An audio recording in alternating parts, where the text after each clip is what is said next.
Hi, I'm Steve Adubato. Listen, every year we get together 4 leaders in the world of education. And by the way, speaking of education, our kids just came home from school. 2 are remote. The other one just came home. We're taping from our home. There's noise going on. All of our educators can relate to that, I know. And here is the A team of educators and education support professionals. First, Kimberly Scott-Hayden is the 2021 National Education Association Education Support Professional. That's ESP of the Year. Also an inventory control clerk at East Orange Public Schools. And just informed us, I thought she had 3 grandchildren. She said she has 7. 7, absolutely. Is that correct? Yes, sir. Yeah, I'm gonna see if you can name all of them real quick later, okay? Okay. We're doing that. And also, Philip Pallitto, I'm not sure if he has any grandchildren, but he's a 5th and 6th grade teacher at Jordan Road School and a 2020-2021 Atlantic County Teacher of the Year. Alicia Vilas is a 5th and 6th grade teacher at the Dr. Maya Angelou Elementary School. Where is that, by the way? Jersey City. Beautiful Jersey City. Mm-hmm. And the 2020-2021 Hudson County Teacher of the Year. Mr. Nicholas Ferroni is an 18-year veteran who now says he's actually a 1-year, first-year veteran because it's a whole new world in education. Teacher at Union High School. I want to thank you all for joining us. You honor us by your presence. Thank you. Thank you. Let me try this. Nick, 18 years. Why did you say it feels like the first year? Because, again, I always joke around that as educators, we can adapt to every situation. We're so resilient. But as a veteran teacher, everything we learned, all the skill sets we have, we kind of had to adapt on the fly and literally overnight to do. And again, like I feel like this year is my first year because I'm learning as I go. Again, no one knows what hybrid is. It was an introduction this year, yet we are somehow making it work. But I constantly apologize to my students on a regular basis because, again, it's a learning process. Last year and this year have been a very enlightening experience for myself and educational. By the way, our daughter, who was in the 5th grade, a couple days in, we're in the Montclair School District, a couple days in and several days remote because Wednesday's a cleaning day. Who's actually in the classroom right now? Nick, are you in the classroom? Yes, I'm doing hybrid. Phil, you in the classroom? Yeah. I'm sorry Yes. to interrupt you. Go ahead. Nick, No, again, what is it? Oh, no, it's hybrid, where you have students in class and students at home. Phil? Yes, same. And I know that the Jersey City schools, as we speak, all remote, and we're taping on the 22nd of April. Alicia, let me ask you, what's the most challenging? I do a lot of leadership seminars and coaching, and I do it all remotely, a couple in-person situations. But my obsession is with engaging participants. These are adults who signed up for a leadership seminar. I'm thinking of a 5th and 6th grader.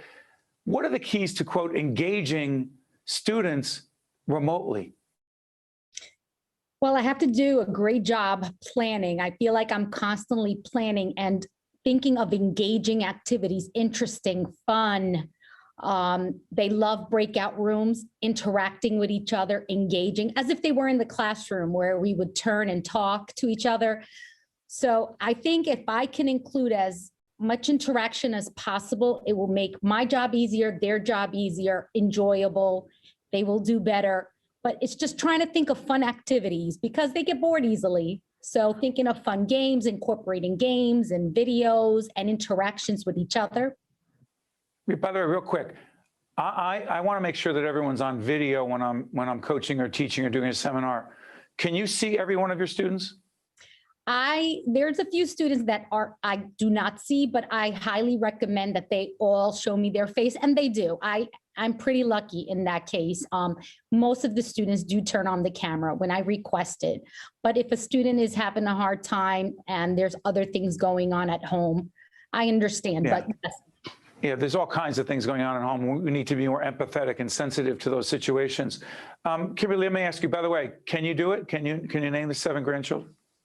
Sure. You thought I was joking.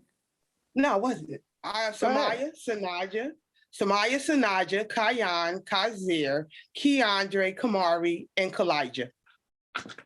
That's impressive. Yes. And the other thing, I want to make sure, Kimberly, you get a chance to explain to folks, you're not in the classroom teaching, but you're making a big difference in the schools. Describe with an ESP as an education support professional. ESPs are essential school professionals. My role in my district as an inventory control clerk / assistant to security service, I will speak from a point of during the pandemic, where when it first happened, first of all, security staff in our district, we are required to monitor our fire and burglary system 24 hours a day, 7 days a week. So those individuals who work in central office never had a break throughout this pandemic. They were never home with their families because their position required them to be inside of the building performing such duties. So as an assistant to the department, it was my responsibility to assist the director with making sure that we could put together a schedule to make sure that we were able to carry on such services. I returned in person into my building in July of this past July, and had to be in my building 5 days a week. And I have been ever since that time, up until the time when I donated a kidney to my husband. So I've been working frontline, assisting with various different essential school professionals, making sure that we were providing adequate service that children needed during this pandemic. By the way, Kimberly, can you go back? Say that again about your husband. I actually donated a kidney to my husband in September of 2020. Donated a kidney to him. He was diagnosed with stage 5 kidney failure, and we were looking for a donor. We were on the list, and he was the first thing they tell you was to try to find a sibling. So we were going to go with his younger sister, but she had her own underlying conditions that she had to deal with. So knowing what dialysis looked like, my dad was on dialysis before he left this earth, so I knew the outcomes, the different things that you experience by being on dialysis. So I said to my husband, you know what, I'm gonna get tested and let's see. So lo and behold, I was a match. And now the joke around people is that we are a match. I love it. By the way, Kimberly's going to join us for a solo interview. We're going to be talking about that because we're very involved in public awareness around organ and tissue donation in cooperation with the New Jersey Sharing Network. And thank you for sharing that. Hey, Phil, let me ask you, 5th and 6th grade teacher, how long have you been doing this? I'm in year number 10. 10. Yeah. This obviously wasn't the year number 9 and 10 that you signed up for. If you knew, this is a tough one, if you knew then what you know now about the profession and what it means to be an educator in these times, would you have signed up? I would, because I feel like I knew what it meant in terms of what the pay would be, in terms of kind of what school taught you. I have a lot of teachers in my family, but what I didn't know was the growth and development in students and the rewarding feeling you have when you're kind of that glimmer of hope for kids, and when you're able to just be that confidant for kids, that cheerleader, and really able to be the only normal thing, especially in the middle of a pandemic, in these unnormal times for a lot of students. But Phil, you talk a lot about the emotional needs of your students, and you're there for them. And art is connected to that as well?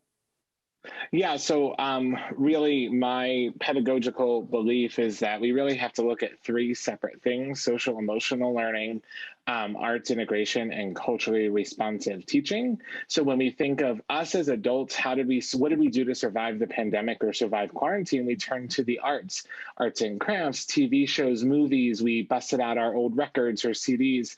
Well, and that allowed us to really connect to ourselves, connect to our culture, and kind of use as an escape. So then when we talk about culturally responsive teaching, that's understanding the cultures where our students come from in order to make them feel welcome, in order to celebrate them and their uniqueness, and celebrate really the great American melting pot. And then when we talk about, social emotional learning, it's really, they have academic needs, but they also have social emotional needs. They also have, and just again, like us as adults, I know there's times I needed to get those social emotional needs for myself. So then when we start to kind of combine them all, what's the biggest celebration of a culture? A student's art. When we start art, right? So music, dance, performance, when we start to look at how can students express themselves, express their emotions, express their mastery or understanding of a skill or concept, they can use their arts. How can I, as an upper middle class white man from New Jersey, relate to an 11-year-old child who has lived in 4 different countries and doesn't speak much English? Well, I can connect with them through their art, through their music. Nick, I'm going to come back to you because your colleague Phil talks about social emotional learning. That's a big theme for you as well. Before we were up against this break, I'm going to come back to Alicia also because I want to talk a little bit about STEM, if we could. But please, if you could, Nick, social emotional learning and its connection also to social media, which is an area you're heavily focused in. Well, first of all, I just want to go back, and I think Kimberly's my new hero. I mean, hearing her story, I mean, she takes selfless to a whole new level. But I mean, as an educator, and again, it goes back to anybody. You could think about any educator you have had. And the first thing you think about is how you felt in their presence. And, you know, I had a supportive family. I came up in the Italian household, had a supportive family, and I still need that affirmation from educators. When it comes to social emotional learning, I would not want to grow up today. These kids are dealing with so much on so many different levels. They're exposed to so much. Yet at the same time, they're so inspirational because when I was in high school, I wasn't staging protests or looking to be socially active or things like that. It's one of those things where during the pandemic, it exposed a lot of social emotional issues that our kids are dealing with. And again, like Philip said, even educators. I'm hanging by a thread certain days because this is so impersonal. And I know all these other educators can relate. It's being in the classroom, being in the presence of our students is what we want. It's why we do it. At the same time, this is so tough on so many people. Real quick before we go to the break, Alicia, let me ask you. I mean, we appreciate Nick's candor, you know, the end of his rope, you know, hanging on by a thread. I said end of rope. You didn't say that. I want to apologize for that. As good as all of you are, do you sometimes, Alicia, feel like, I don't know if I can do this? Oh, I do have many days like that, where I sometimes just feel like crying. I'm trying so many different ways, and it makes me sad sometimes to hear about the experiences of some of my students. They're like my children. Are they? Yes, and I teach. Is it that personal for you? Yes, and the children that I have, I taught last year as well. So I know how they were in the classroom. And there are children that I taught in 2nd grade, part of 3rd, 4th, and 5th grade. So when they're going through tough times at home and have to deal with some very difficult issues, it breaks my heart. And I'm thinking of fun ways, at least to make it fun for them while they're in school and through a computer. I can't hug them and see them, but it's tough. And I do feel like crying at times. And I don't, not in front of the children, but I have so many days, which it's overwhelming. I have to spend a lot of time on the computer, finding fun activities for them, planning, and just making it fun. I just want to make it fun for them. Kimberly, I'm going to come back to you after this break because I know it's personal for you as well, because you care very deeply. And it's not just about being recognized by the National Education Association. By the way, the NJEA is a big supporter of the New Jersey Education Association, a big supporter of public broadcasting in our state. I just want to get that out there. Kimberly, I'm coming back to you right after this break. Stay with us. Excellence in education. Stay with us. To watch more Think Tank with Steve Adubato, find us online and follow us on social media. Welcome back, folks. 4 educators who are really making a difference. By the way, Nick may have to leave us because as we're taping, he's got a meeting coming up in about 8 or 9 minutes. Zoom, every day, all the time. Kimberly, let me ask you, we were talking before about caring deeply on a personal level. It's personal, isn't it? Very personal for me. Because? Because I come from a family of educators. My mom was a 40-year classroom teacher. My dad worked in public education. Actually, he was a maintenance worker just like I am, working as a painter in the school district for well over 20 years. I work in the district where I graduated high school. I have, like I said, 7 wonderful grandchildren who all attend public schools. My daughter was actually in Union High School, and Mr. Ferroni was her teacher in Union High School because I live in Union. So education is, I know, small world. Education is entrenched in my blood. Giving back to people is entrenched in who I am. Coming from a family of service. My sister works for the state of New Jersey as a tax investigator. So public servant, public education, all of these things are personal to me. I'm currently taking care of, as the guardian of 3 of my grandchildren, 2 who are in public school here in Union, 1 who is thriving and doing exceptionally well with this whole virtual world, and I have 1 who has a 504 who is actually struggling. So And the I think 504, I'm sorry for interrupting, the 504 is a designation for a child that needs some help. Exactly. Absolutely. So we're trying to put together all these pieces to make sure that we don't let him fall by the wayside during this whole virtual platform. So it's very personal to me every day because I have to watch him to make sure that he's getting what he needs, A, from the district, A, from me at home as his guardian, and the support systems that he needs are in place to make sure that he excels and thrives in his educational journey. So all of this is important to me to see that students thrive, because at the end of the day, like I always say to my administrators, none of us will have a job if it wasn't for students. Absolutely. Hey, Nick, let me ask you something. As you listen to Kimberly, very impassioned and committed professional, or passionate professional who makes a difference every day as an ESP. There are some folks watching right now who say, hey, you know what? Why couldn't teachers have been there from day one? Just be in the classroom. I want my kids, we want our kids in the classroom. All of them, all the time. Yeah. But it's more complicated. What do you say to those folks right now who are saying, just from day one, or then at some point after, just be in the classroom? Why is it more complicated than that?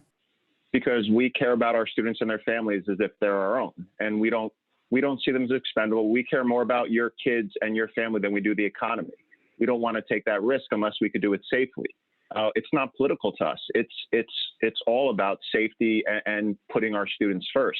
And I will say this, and I'm sure obviously other educators will agree. In person is so much easier than virtual. I've worked more overtime and unpaid hours planning, prepping, creating lessons virtually than I ever have before. If we were selfish, we would want to be back in the classroom without anything. At the same time, I don't want to risk my students and their families. Because again, it's our family. Let's do this. Learning loss, though. I mean, we're talking about how challenging it is for educators and for teachers and for parents, right? All of us with kids in public schools. But let me ask you this. Learning loss. Can you put that in perspective, Nick? Go ahead, Nick. Learning loss is a myth. Students are resilient. They're learning to adapt. Everybody's learning to adapt. They're learning skill sets that will be able to utilize in other forms. We're doing creative activities. They're going to my whole belief with learning loss is it's a term which makes the situation look bad, because if it was true, students would forget everything they learned over the summer, the previous school year. They don't. They retain the information. So you don't buy it. You don't buy the learning loss thing. I think students are adapting and they're resilient and they're learning different skills. At the same time, saying learning loss that's fabrication. Alicia, give me learning loss. Go ahead. Yeah, I agree as well that I think it is a fabrication, and I do not think it's as much as what the media and the public make it out to seem. They learn so much. They might not be learning the exact things that I would have if I was in the building, but what they have learned to do with technology and what they have learned to create is amazing. There are things that the younger kids that are in kindergarten, first grade, and the videos that they are creating on their own using Flipgrid. So they are learning different ways and they're showing they're learning different ways, but they're learning. I do not see a learning loss. And like I said, I taught my students last year. It's the same group of students and they did learn. They are learning. Phil, jump in on this. Well, I would agree and echo with what Nick and Alicia said. I believe we're preparing students for jobs that don't even exist yet. So we as educators, especially, in the elementary and middle schools, we don't know what their future jobs are going to entail. I mean, did Steve Jobs learn how to invent and build an iPod or an iPad? No.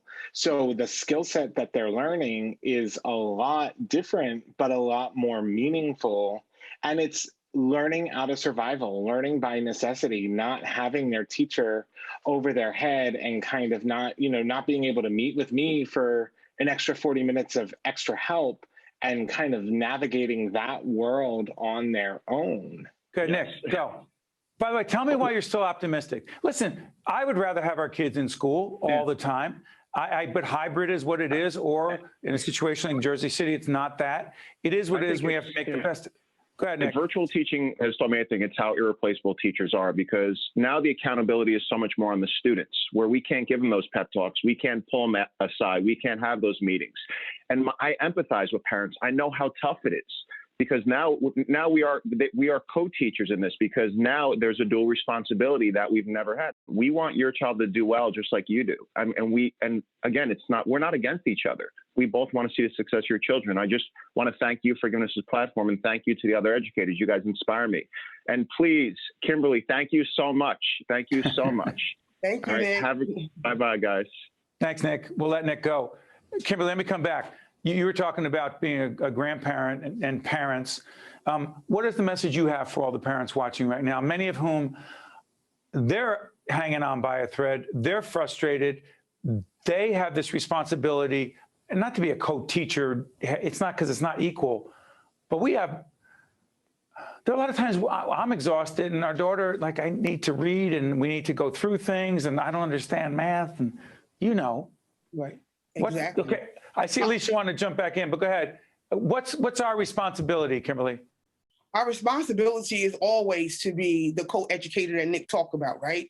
So the teacher is providing the lesson plan. We are supposed to be the backup resource or help to the teacher, right? To make sure that our children receive adequate education. So if a child is not growing and learning, it is our responsibility as the parent to provide the resources that are needed. So if the school is not doing it, it's up to us to make sure that they have what they need. Parents are frustrated, right? They want children in classroom. People have to work, so on and so forth. I have many members who are telling me today that I can't afford to go to work the days that we are in school hybrid because I need to care for my own child. So I get it. I mean, this is a never-ending process at this current time, but this is where we are, right? And I tell people all the time that while we are going through the test, we go through the test to get to the testimony. So at the end of this, the struggle is real. It's very different. We've never seen it before. We're all in this together. And guess what? We'll be a lot better for it, a lot stronger for it, and our kids will be better afterwards. Hey, Kimberly, you should write a book, because a lot of people are going to read it. You're very motivational. You're very motivational. I saw you, Alicia, shaking your head. Go. We got about a minute and a half left. We always had to work together. When we Parents were in and educators and education support professionals. Go ahead. Yes, we always had to work together. But I always said it's like a triangle where we have the student, the educators, and the parents and guardians. But this proves the importance of, if we all work together, we can see all children succeed at the level that they're at. So this just proves all along what we've been saying, that if we work together, we can create wonderful things. Alicia, you're hopeful? Yes, I am. I'm Optimistic? very hopeful. I'm optimistic. I try to be. I try to always think of the positive and the good things that are coming out of this situation. You miss your kids. I do. I do miss them a lot. I'm trying to do an Oprah and make you cry. Oh, no, I'm going to hold it back. No, but I do miss them, and I know I will see them soon.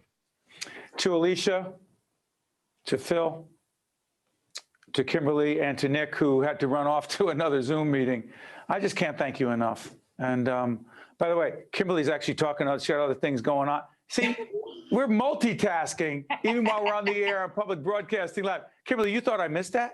No, I'm actually talking to my daughter. She just came in from work, and I'm like, no, I'm live. How dare you parent while you're on PBS? It never stops. It never stops, Steve. Thank you so much. Listen, you honor all of us by the work you do every day, whether in class or remote or a hybrid. We thank you on behalf of our children and our families, all of us. Thanks so much.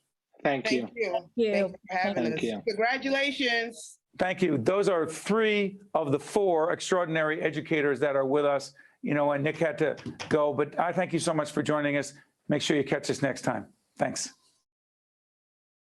Think Tank with Steve Adubato has been a production of the Caucus Educational Corporation. Funding has been provided by the New Jersey Education Association, Hackensack Meridian Health, NJM Insurance Group, PSC&G, Delta Dental of New Jersey, Valley Bank, the Healthcare Foundation of New Jersey, NJ Best, and by Georgian Court University. Promotional support provided by New Jersey Family Magazine and by bestofnj.com. Hello, this is Dr. Joseph Underwood, emergency medicine physician at Hackensack Meridian Health. Health emergencies don't stop because of the COVID-19 pandemic, so if you're experiencing heart attack symptoms like chest pain or stroke symptoms including balance or vision problems, please call 911 immediately. To learn more about how Hackensack Meridian Health is providing you the best health care during this pandemic, visit hackensackmeridianhealth.org/getcarenow.